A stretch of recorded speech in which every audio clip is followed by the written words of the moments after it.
صباح او مساء الورد على حسب وصول الفيديو ليك. اهلا بيكم في حلقه جديده من قناه اي تو زد شريف ندى، برنامج الاخطاء الذهبيه للتاريخ الاسلامي. النهارده هنتكلم عن سيدنا علي بن ابي طالب.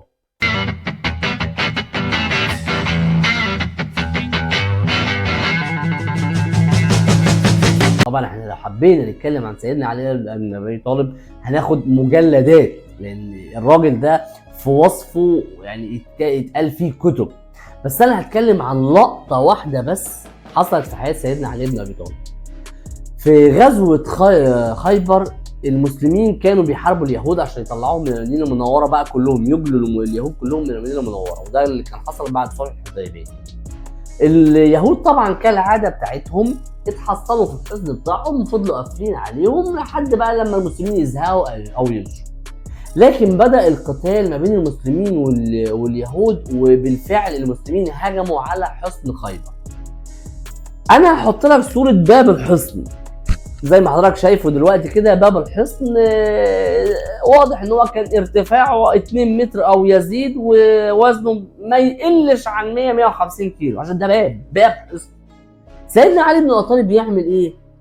مسك باب الحصن از ارمر، يعني شيلد كده، اللي هو مسكه كدرع وبدا في ايده الشمال وبدا يحارب بالسيف. طبعا سيف سيدنا علي بن ابي طالب كان معروف ان هو كان عامل كده اهو، بحيث ان هو لما يخش جوه البطن المشرك يقطع الشرايين، ان هو هيموته.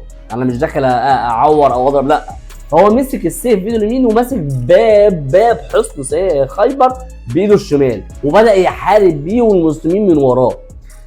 نفس الراجل ده اللي ماسك باب الحصن وبيحارب بيه، لما ماتت زوجته السيدة فاطمة كان بيبكي وبيقول لهم أعينوني على حملها.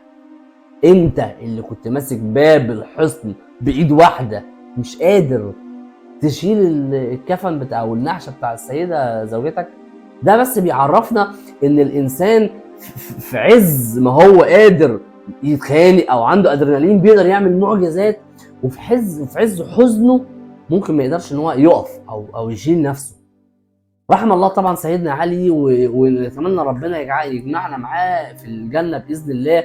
بس يعني ده واحد من الناس اللي انا فعلا تاريخهم بيشرف، واحب ان انا اقرا عنه. اللقطه دي من لقطات كتيره سيدنا علي انفرد بيها. وبس كده يا سيدي.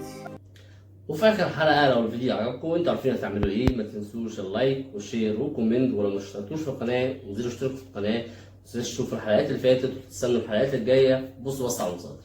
وبس كده يا سيدي.